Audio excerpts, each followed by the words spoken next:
The blood-red sun cast long shadows across the prairie as Maddox Drake sat alone at the edge of the wheat field. His weathered hat tipped low over eyes that had seen too much death for a man of 32 years. The remnants of the day's heat still clung to the tall grass around him, but Maddox hardly noticed, his mind lost in memories of a life that seemed to belong to someone else now. It was 1874, 3 years since he'd ridden away from the war that had torn the country apart, and 2 since he'd buried his brother in the unforgiving soil of the Montana Territory. The land stretched before him, golden wheat swaying in the evening breeze, the distant mountains purple against the darkening sky.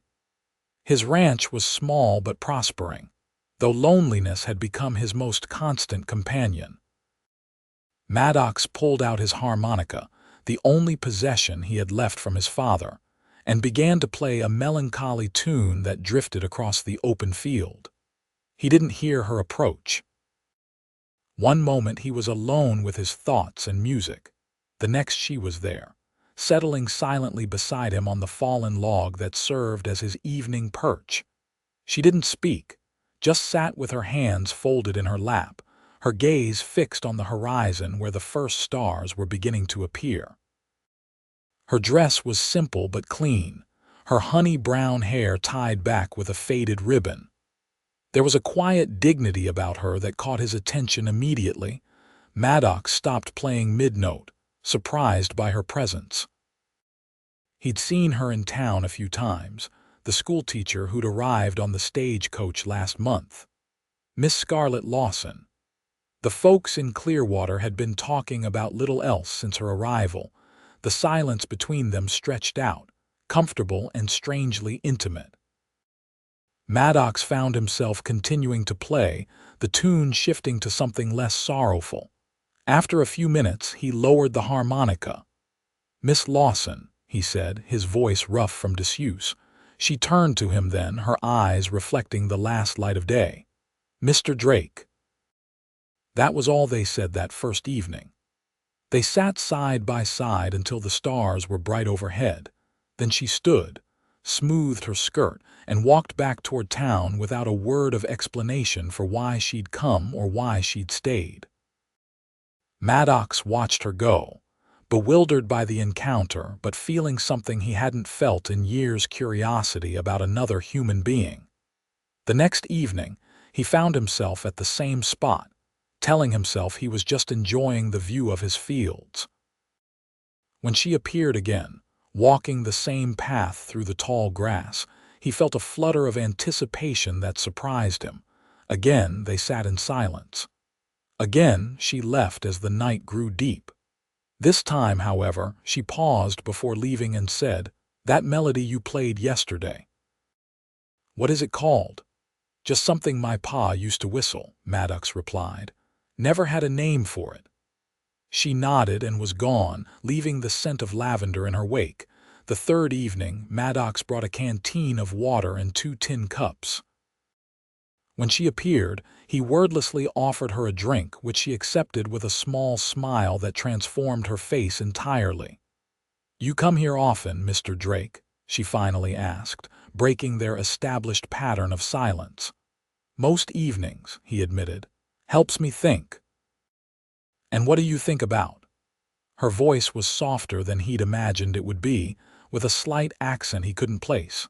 Maddox considered lying, giving her some pleasant answer about crop rotations or cattle prices, but something in her direct gaze made him speak the truth.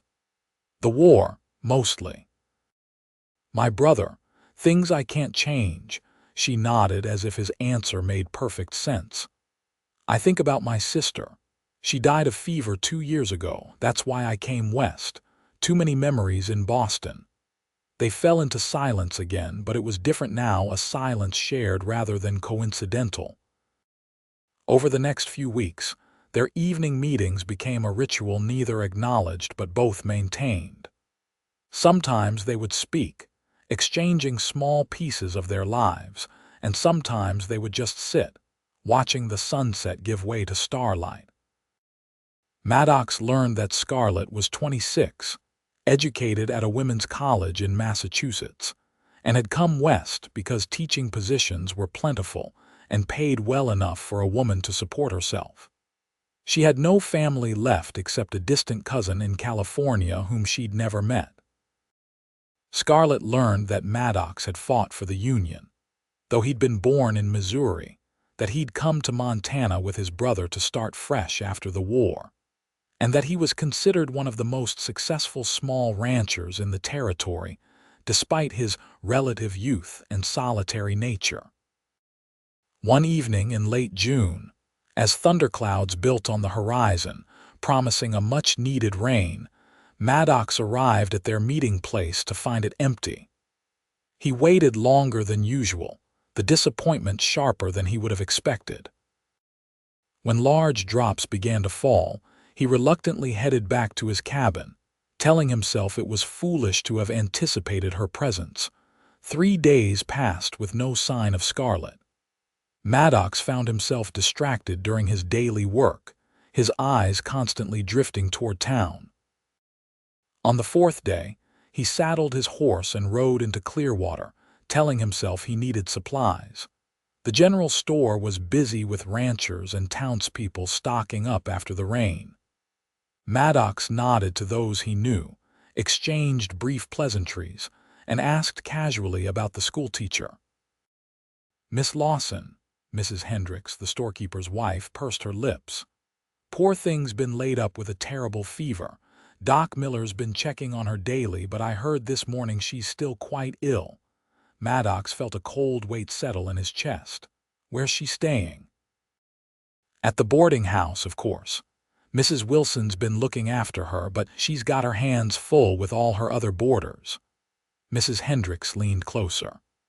Between you and me, Mr. Drake, the school board is already talking about finding a replacement if she doesn't recover soon. Term starts in just a few weeks. Maddox thanked her for the information, purchased the few supplies he'd come for, and left the store. He stood for a moment on the boardwalk, looking toward the boarding house at the end of the dusty Main Street.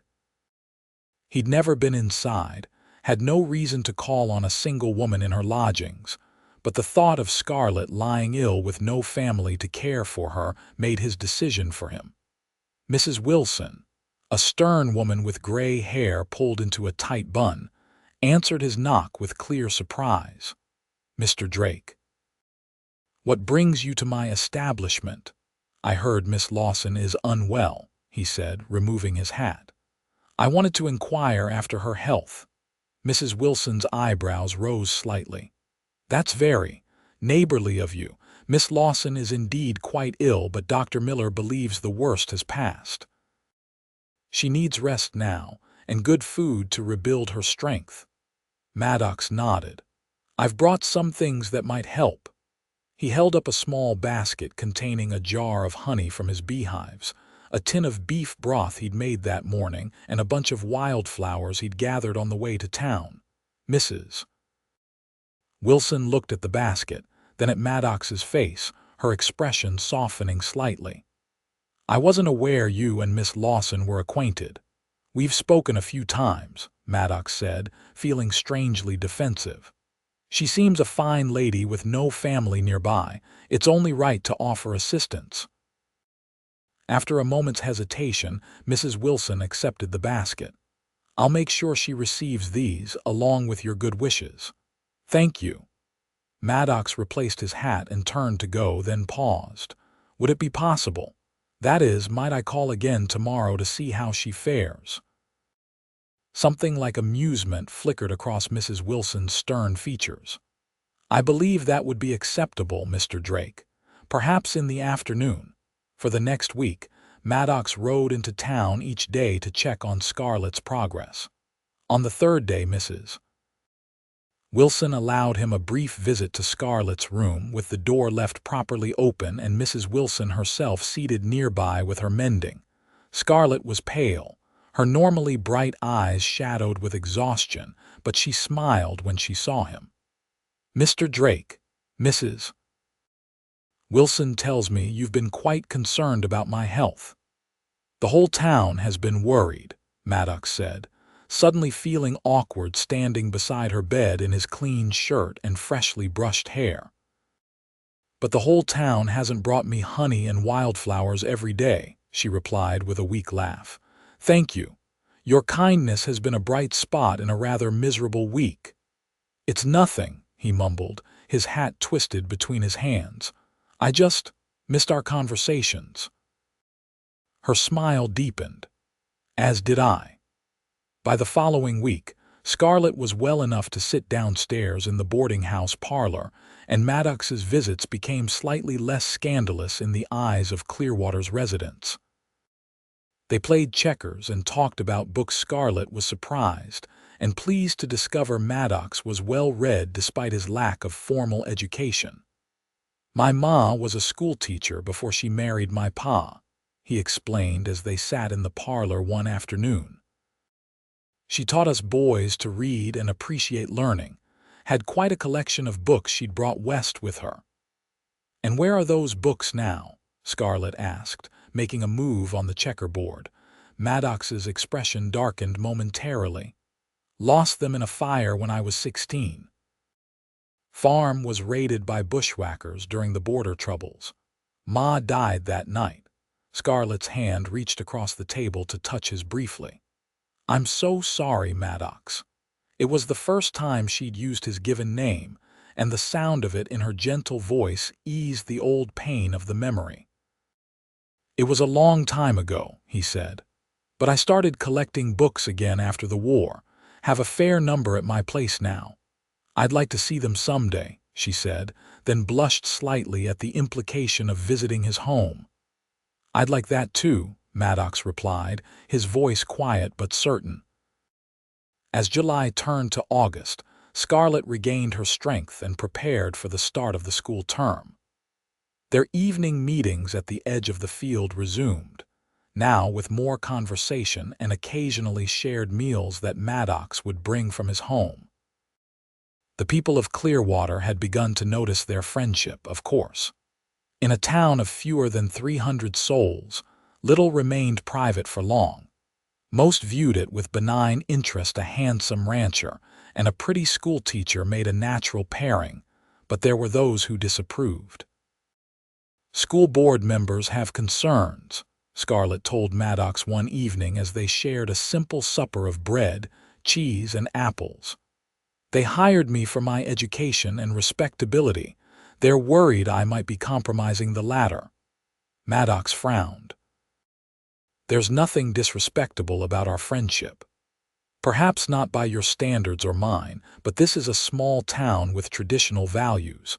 An unmarried woman meeting a man alone, even outdoors in plain view, raises eyebrows. She sighed.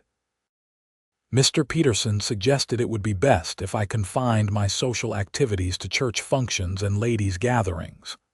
Peterson's a fool, Maddox said sharply, and he's just sore because I outbid him on that parcel of land last spring. Nevertheless, I need this position, Maddox. I can't afford to lose it because of gossip. The thought of no longer seeing Scarlett regularly made Maddox's chest tighten. What if we weren't meeting secretly? What if I called on you properly at the boarding house, maybe escorted you to church on Sundays? Scarlett looked at him with surprise. Are you asking to court me, Mr. Drake? Maddox felt heat rise in his face but held her gaze. I believe I am, Miss Lawson, if that would be agreeable to you. Her smile was answer enough, but she said the words anyway. It would be very agreeable indeed. The first Sunday that Maddox escorted Scarlett to church caused quite a stir among Clearwater's population. Maddox, who normally attended services only on Christmas and Easter, arrived in a freshly pressed suit with his hair neatly combed. He sat beside Scarlett in the pew, hymn book held between them, acutely aware of the glances and whispers around them. After the service, several of the town's prominent citizens made a point of greeting them, curiosity barely concealed behind their Sunday manners. Miss Lawson, you're looking well recovered, said Mr. Peterson, the bank manager and school board member. His gaze slid to Maddox. "And Mr. Drake, we don't often see you in attendance. A special occasion, perhaps." "Just felt like giving thanks for my good fortune lately," Maddox replied evenly. Mrs. Peterson, a plump woman with sharp eyes, smiled at Scarlett. "We're having a small gathering at our home next Saturday evening, Miss Lawson. Just a few friends for dinner and music. We'd be delighted if you could join us." She paused. "You as well, of course, Mr. Drake." Scarlett glanced at Maddox before answering. "That sounds lovely, Mrs. Peterson. Thank you for the invitation." As they walked from the church toward the boarding house, Scarlett chuckled softly. "I believe we've just been approved of, at least provisionally." "That was easier than I expected," Maddox admitted. "Oh, we haven't passed the test yet," Scarlett said with amusement. "Saturday's dinner will be the real examination. They'll want to see if you know which fork to use and if we make a suitable couple in their estimation."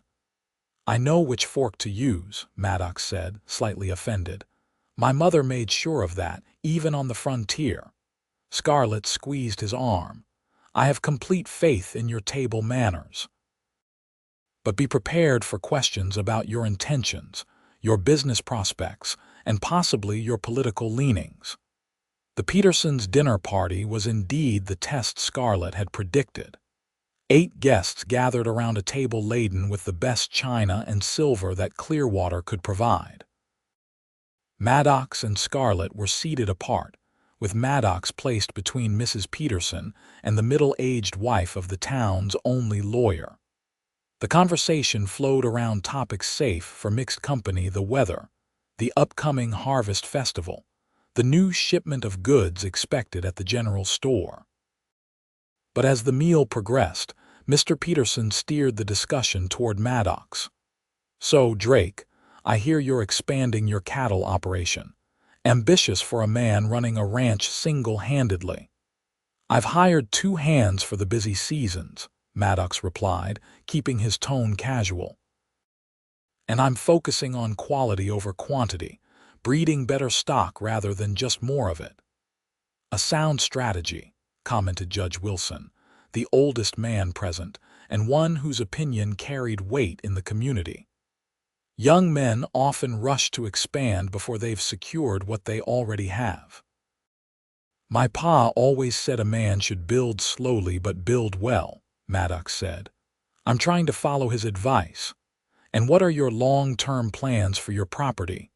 Mrs. Peterson asked with a too innocent smile. "A successful ranch needs stability, doesn't it?"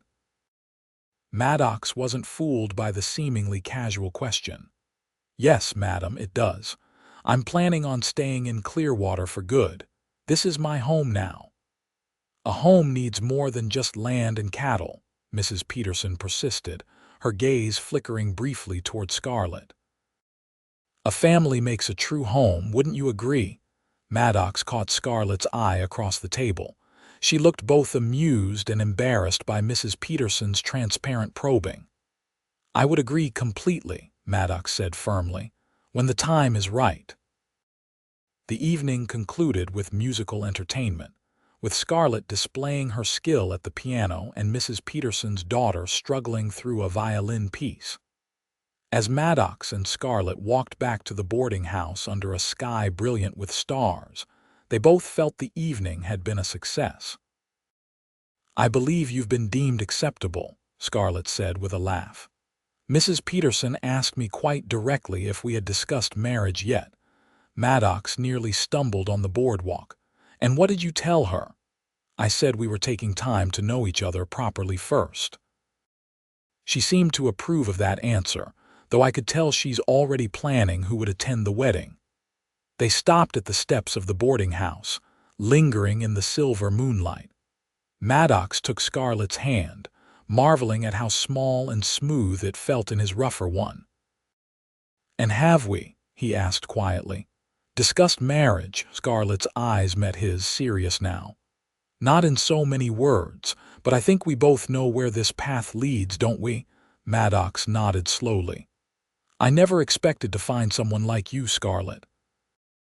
Never thought I'd want to build a life with another person after losing so much. But now I can't imagine a future that doesn't have you in it. Is that a proposal, Maddox Drake? She asked, her voice barely above a whisper. He smiled. Not yet. When I propose, you'll know it. I want to do things properly. She squeezed his hand. I look forward to it. As September arrived, bringing cooler evenings and the first hints of autumn color to the cottonwoods along the creek, Maddox found himself planning for a future that had once seemed impossible. He rode into Clearwater more frequently, often timing his visits to coincide with the end of the school day, so he could walk Scarlett back to the boarding house. The children quickly grew accustomed to seeing the tall rancher waiting by the schoolhouse gate, and some of the bolder ones would pepper him with questions about his horses, or whether he'd ever shot a real outlaw. Mr. Drake, 7-year-old Tommy Jenkins asked one afternoon as they walked alongside Scarlett, "Are you going to marry Miss Lawson?" Scarlett flushed crimson while Maddox tried not to laugh at the boy's directness. "That's not an appropriate question, Tommy," Scarlett admonished gently. "Why not? My pa says everyone knows you're courting," Tommy replied with a child's innocent logic. "And Billy Marshall says his ma says it's about time Mr. Drake settled down before he ends up a lonely old bachelor." "Well, Tommy," Maddox said, deciding honesty was the best approach, "if Miss Lawson would have me, I'd consider myself the luckiest man in Montana territory. But that's between her and me for now." Tommy seemed satisfied with this answer and ran ahead to join his friends, leaving Maddox and Scarlett to continue their walk in slightly flustered silence. "I apologize for that," Scarlett finally said. "Children have no filter for their thoughts." "No need to apologize," Maddox assured her. "He only said what everyone's thinking anyway, and he wasn't wrong about how I feel." Scarlett's smile was warm. "Nor about how I feel." That evening, as they sat on the porch of the boarding house watching the sunset paint the sky in shades of orange and purple, Maddox told Scarlett about his plans to add a new room to his cabin before winter set in.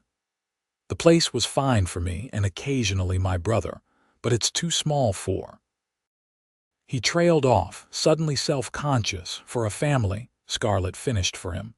"Yes," he admitted. "I've been thinking more and more about that lately." "Tell me about your home," Scarlett said, leaning slightly closer to him on the porch swing. "I've only seen it from a distance." Maddox described the sturdy log cabin with its stone fireplace and the newer barn he'd built the previous year. He told her about the creek that ran nearby, providing water year-round, and the small orchard his brother had planted that was finally beginning to bear fruit. "It sounds lovely," Scarlett said when he finished. "Peaceful." "It is," Maddox agreed, "but it's also lonely sometimes. A house needs voices to make it a home." Their eyes met, and Maddox felt the moment crystallize around them, perfect in its simplicity and promise. "I'd like to see it," Scarlett said softly. "Your home." "Sunday after church," Maddox suggested. "We could have dinner. I'm not much of a cook, but I can manage a decent stew." "I'd like that very much." When Sunday arrived, Maddox was uncharacteristically nervous. He'd spent the previous day cleaning his cabin from top to bottom, airing out bedding, scrubbing floors, and arranging his small library of books so Scarlett could see the titles easily. He'd picked wildflowers for the table and used the good dishes his mother had carried all the way from Missouri, wrapped carefully in quilts for the journey. After church, they rode together on Maddox's horse, Scarlett seated sideways in front of him, her arm around his waist for balance. The day was perfect clear blue skies, a gentle breeze carrying the scent of pine from the distant mountains, and golden light bathing the landscape around them. As they approached the ranch, Maddox felt a surge of pride mixed with anxiety. Would she find it too rustic, too isolated after life in Boston. Would she see the potential he saw, or only the work and isolation that came with ranch life? "Here we are," he said as they crested the final rise. Below them lay his land, the cabin nestled against a stand of pines, smoke curling from the chimney where he'd left a small fire burning, the barn and corrals to one side, and beyond them fields of wheat and pasture ellen stretching toward the distant hills. Scarlett was quiet for a moment, taking it all in. Then she turned slightly in his arms to look up at him, her eyes bright. "It's beautiful, Maddox, truly beautiful." Relief washed through him. "You really think so?" "I do," she said sincerely. "I can see why you love it here." They spent the afternoon exploring the property. Maddox showed her the orchard and the spring-fed pond where he fished occasionally. They visited the horses in the corral and the small herd of cattle grazing in the north pasture. Scarlett was particularly taken with the view from the ridge behind the cabin, where on clear days you could see all the way to the mountains. As evening approached, they returned to the cabin for the dinner. Maddox had prepared a hearty stew that had been simmering all day, fresh bread he'd traded with a neighbor for, and apple pie from the boarding house that Mrs. Wilson had contributed to their outing with a knowing smile. They ate at the small table by the window, talking easily about their dreams for the future. As darkness fell, Maddox lit the lamps and built up the fire against the evening chill. "I should get you back to town soon," he said reluctantly, watching Scarlett as she examined his bookshelf. "Mrs. Wilson will be expecting you." Scarlett turned, a volume of Tennyson's poetry in her hands. "Yes, I suppose we should go, but I've had a wonderful day, Maddox. Thank you for sharing your home with me." "You're welcome here any time," he said, his voice rough with emotion. "I hope. That is, I want you to know that I see a future where you're always welcome here, where this is your home too." Scarlett carefully replaced the book and crossed the room to stand before him. "I see that future too." Maddox took her hands in his. "I love you, Scarlett.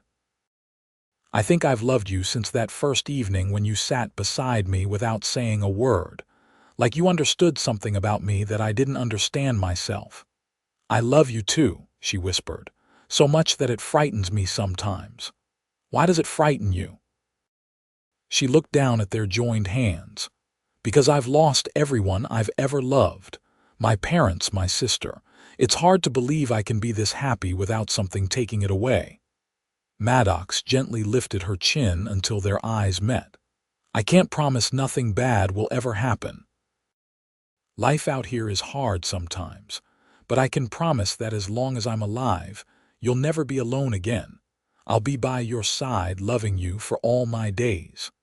Tears gathered in Scarlett's eyes, but they were accompanied by a smile. "That sounds remarkably like a proposal, Mr. Drake." He smiled back. "Almost, but when I propose, I want it to be perfect." He hesitated, then added, "and soon. Very soon." The ride back to Clearwater was quiet but content, both lost in thoughts of the day they'd shared and the future that seemed to be taking shape before them. They arrived at the boarding house just as the church bell was ringing 9 o'clock. Mrs. Wilson opened the door before they'd even reached the porch, her expression making it clear that she'd been watching for their return. "You're cutting it rather close, Miss Lawson," she said, though her tone held more concern than censure. "I was beginning to worry." "I apologize for keeping her out so late, Mrs. Wilson," Maddox said, removing his hat. "We lost track of time." Mrs. Wilson's gaze moved between them, noting their happy expressions. "Well, no harm done this once, but in the future perhaps a chaperone would be advisable for such outings." "Of course," Scarlett agreed quickly. "It won't happen again." After bidding Scarlett good night, Maddox rode slowly back to his ranch, his mind full of plans. He wanted to propose properly with a ring and perhaps even her father's blessing, though that would be impossible now. but he could speak to Reverend Collins, who had taken a fatherly interest in Scarlett since her arrival in Clearwater. The following day, Maddox made another trip to town, this time to visit the small jewelry shop run by Mr. Finch, who doubled as the town's watchmaker. The selection was limited, but Maddox found what he was looking for: a simple gold band set with a small but bright diamond. "For Miss Lawson, I presume?" Mr. Finch asked as he carefully polished the ring before placing it in a velvet box. "News travels fast," Maddox commented. Mr. Finch chuckled. "In Clearwater, at the speed of light, my boy, but it's good news and we can all use more of that. Miss Lawson is well liked and folks are pleased to see her finding happiness with a good man." From the jewelry shop, Maddox went to the church to speak with Reverend Collins. The elderly minister welcomed him warmly, having already guessed the purpose of his visit. "I was wondering when you'd come to see me," Reverend Collins said, offering Maddox a seat in his study. "I've watched you and Miss Lawson growing closer these past months. She's a fine young woman." "The finest I've ever known," Maddox agreed earnestly. "And I wanted to ask your blessing before I propose to her. I know her father isn't here to give his permission, but you've been like family to her since she arrived." The Reverend smiled kindly. "I appreciate your respect for tradition, Maddox. Scarlett has indeed become dear to me, rather like the daughter I never had. And while I have no legal authority to grant or withhold permission for her marriage, I can tell you that I believe you would make her an excellent husband."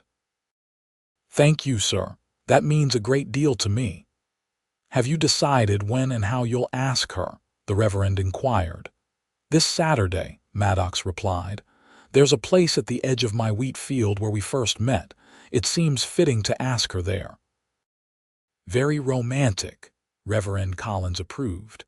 "I presume if all goes well you'll want to discuss a wedding date." "Yes, sir. Before winter sets in, if possible. I'm adding a new room to my cabin now, and I'd like to have Scarlett settled before the cold weather arrives. A prudent plan."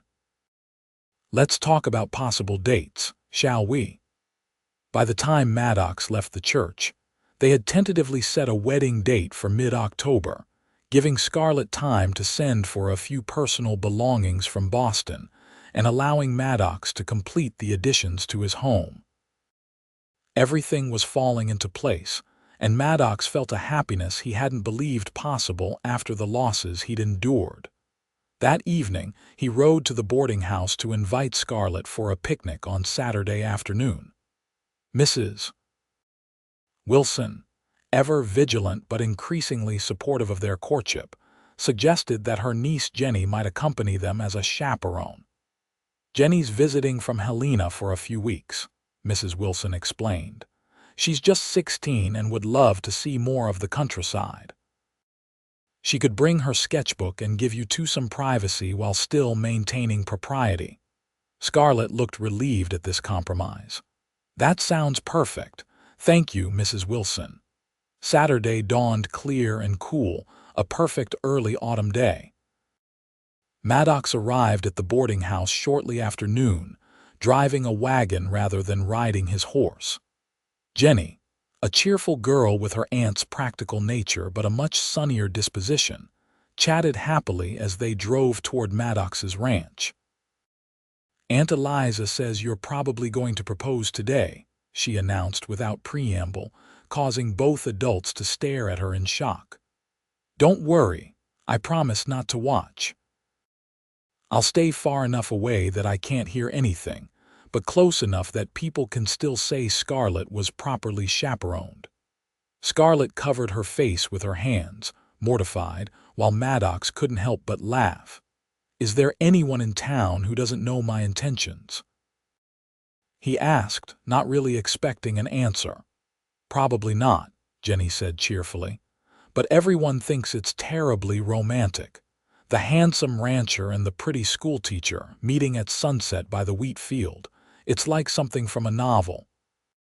By the time they reached the special spot at the edge of the field, Maddox's nervousness had been replaced by amusement at the situation. Jenny, true to her word, settled herself under a tree about 50 yards away, sketchbook in hand, ostensibly focused on drawing the distant mountains.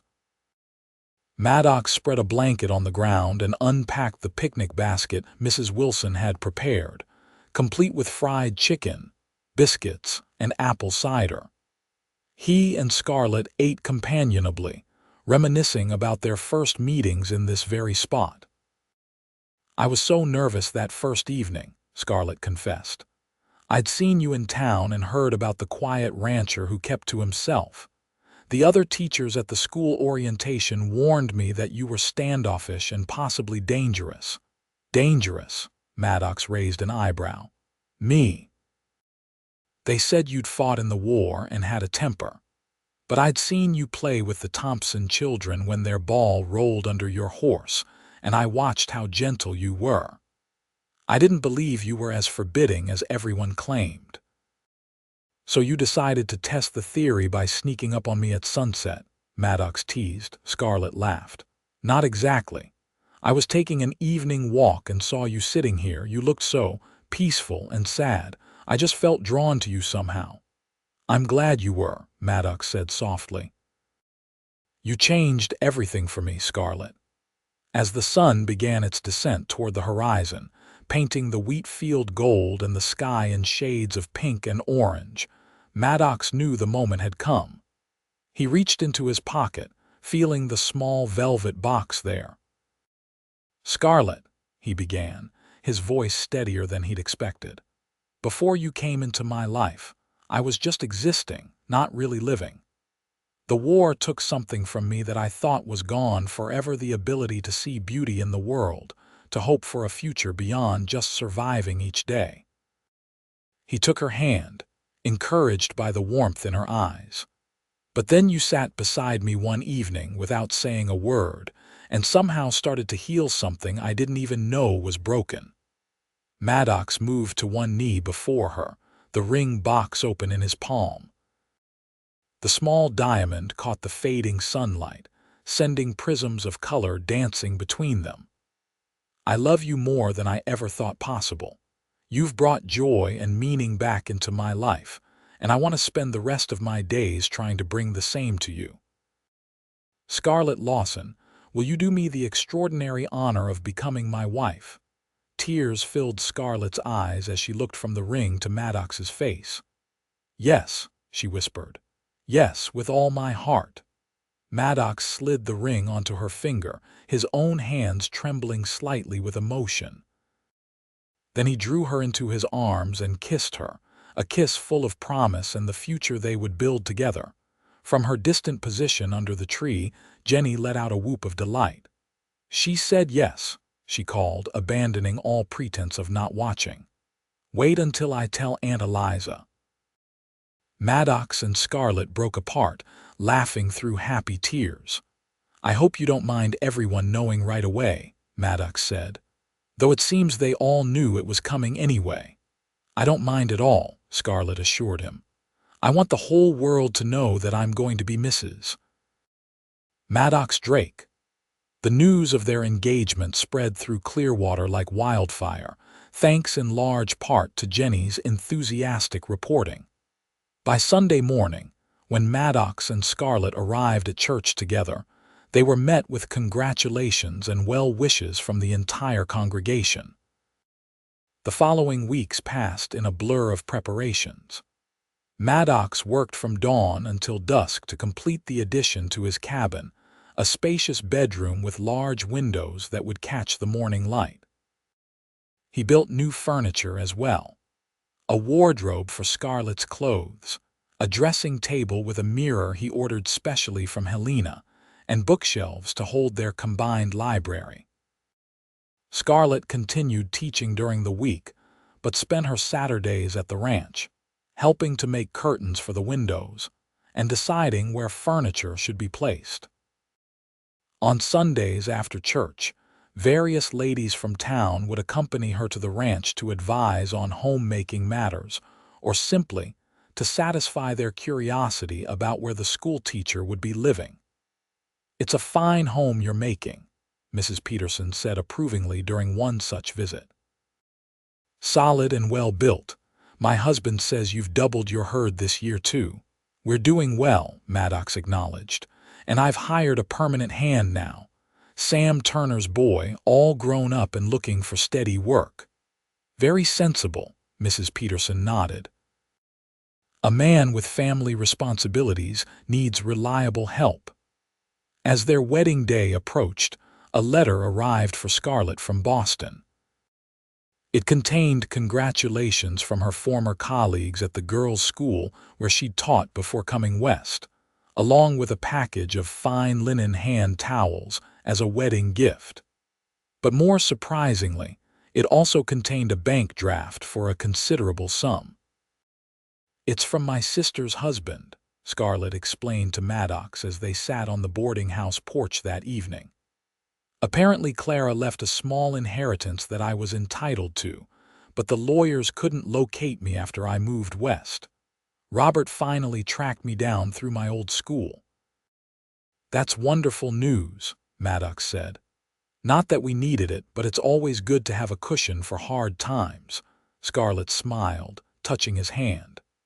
"I was thinking we might use some of it to expand your library, and perhaps to buy a piano if we could find one in Helena or Great Falls." "Our library," Maddox corrected gently. "And yes to both those things.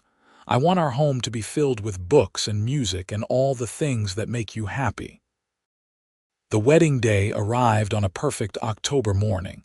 The aspens in the mountains turned to gold, and the air crisp with the promise of winter to come. The small church in Clearwater was decorated with autumn flowers and ribbons, and every seat was filled with townspeople and ranchers from the surrounding area.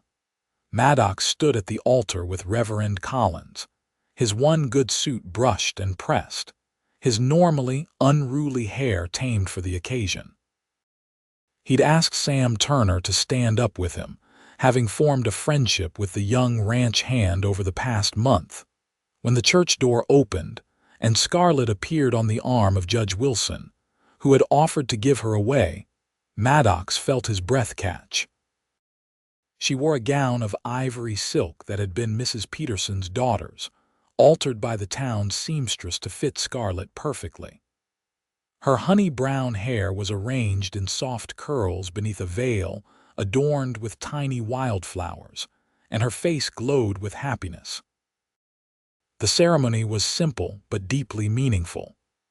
Maddox and Scarlett had written their own vows, speaking of love found unexpectedly and a future built together. When Reverend Collins pronounced them husband and wife, the cheer that went up from the congregation nearly raised the roof of the little church. The celebration continued at the town hall, where tables groaned under the weight of food contributed by every family in Clearwater.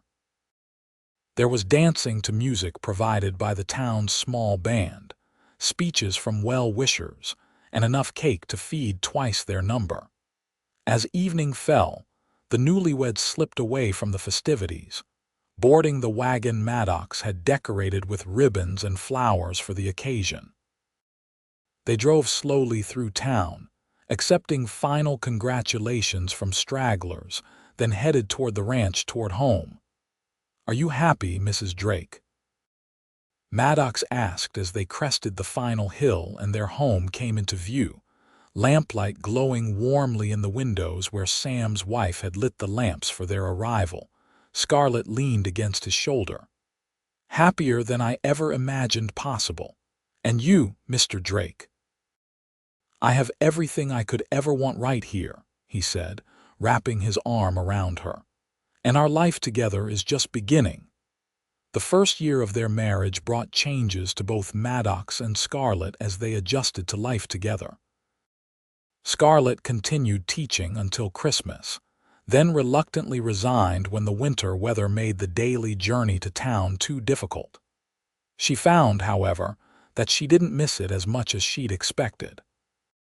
"I love our life here," she told Maddox one evening as they sat before the fire, she with her needlework and he carving a wooden horse for the Turner boy's birthday. I worried I might feel isolated, but there's so much to do, and I've never felt more purposeful. Indeed, Scarlett had thrown herself into ranch life with enthusiasm, learning to make cheese from their cow's milk, tending the expanded vegetable garden, and even helping with the cattle on occasion. She'd also begun offering reading lessons to Sam's wife and several other ranch wives from neighboring properties who gathered at their home once a week. "You've brought this place to life," Maddox said, looking around the cabin that had become truly a home under Scarlett's care. Curtains hung at the windows, braided rugs covered the plank floors, and bookshelves lined one wall, filled with volumes they read aloud to each other on winter evenings. The piano they'd purchased in Helena stood in one corner, and Scarlett's music often filled the house during the day.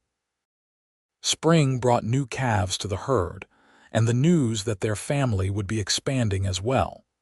Scarlett's announcement that she was expecting a child in late autumn filled Maddox with a joy he could barely contain.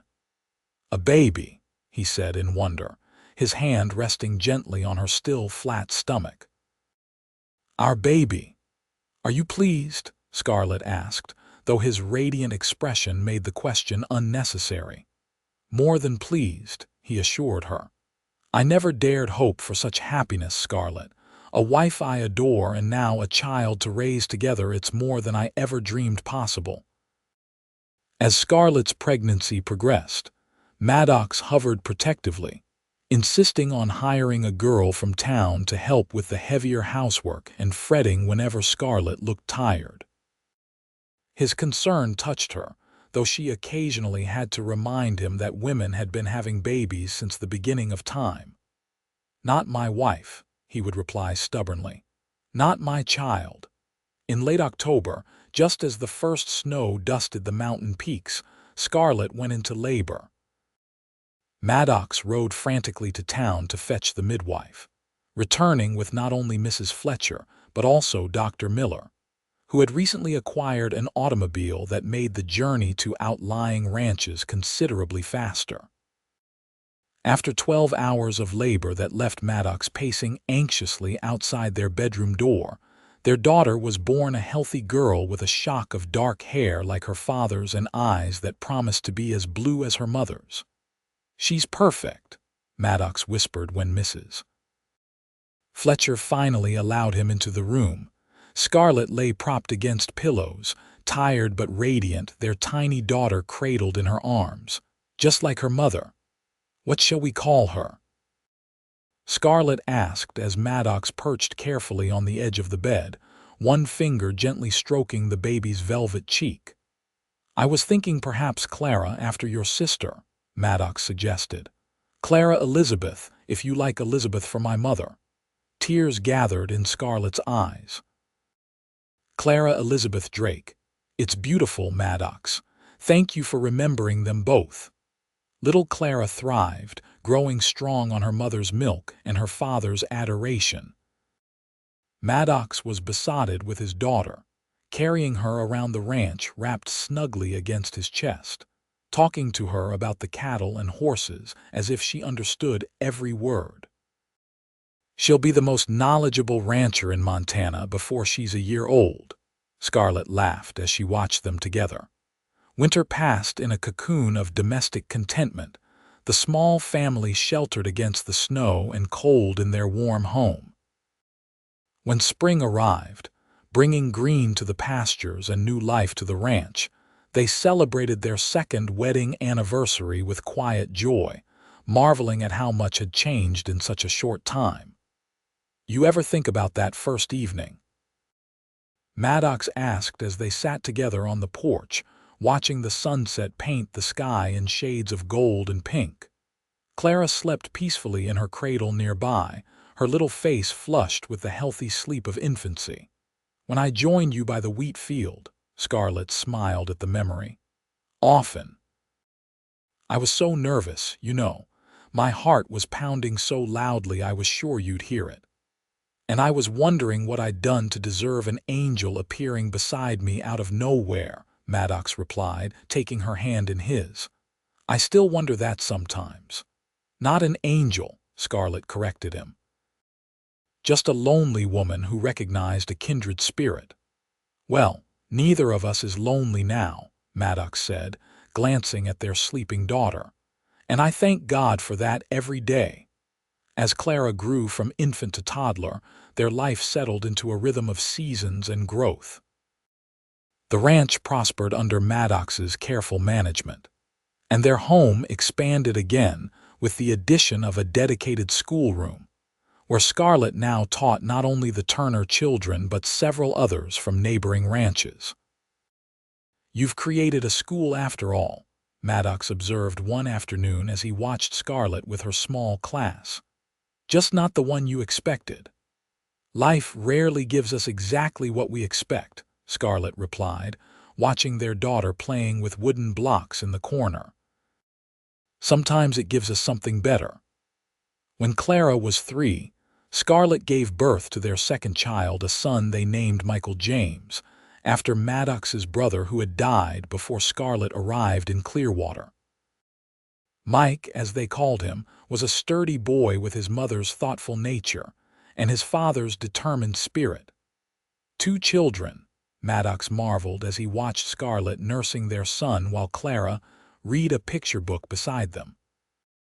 If someone had told me 5 years ago that this would be my life, I'd have said they were spinning tales.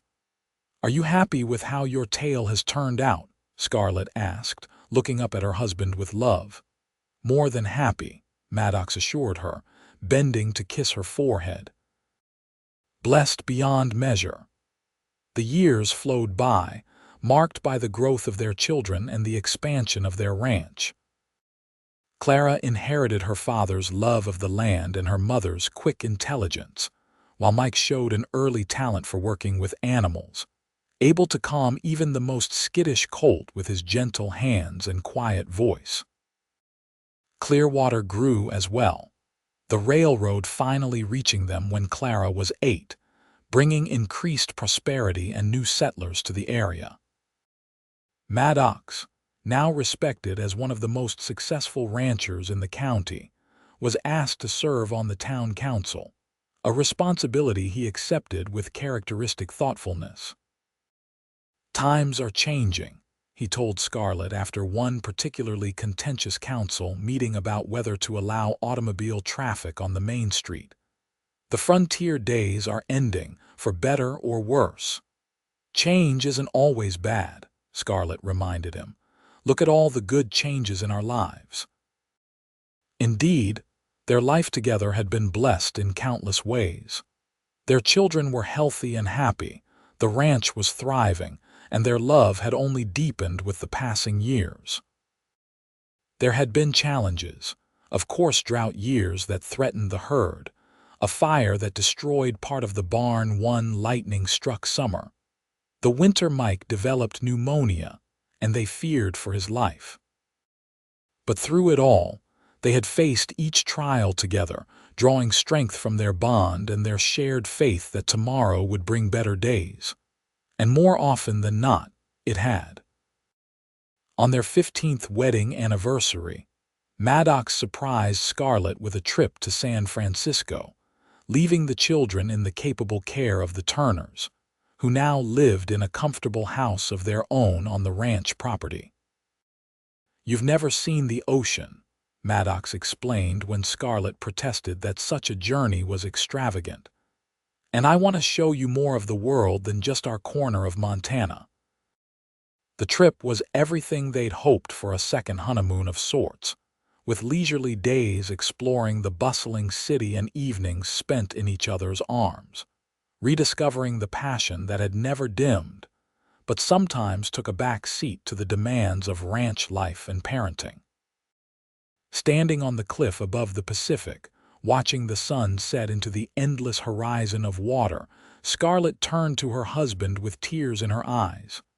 "Thank you for this," she said softly. "For all of it.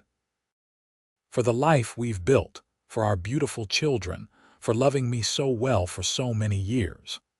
Maddox gathered her close, his own eyes suspiciously bright. "I'm the one who should be thanking you, Scarlett. You saved me that evening when you sat beside me without saying a word. You saw something worth loving when I wasn't sure there was anything left." "There was always something worth loving in you, Maddox Drake," Scarlett assured him. "I just had the good fortune to discover it first." They returned to the ranch renewed, ready to face the next chapter of their lives together.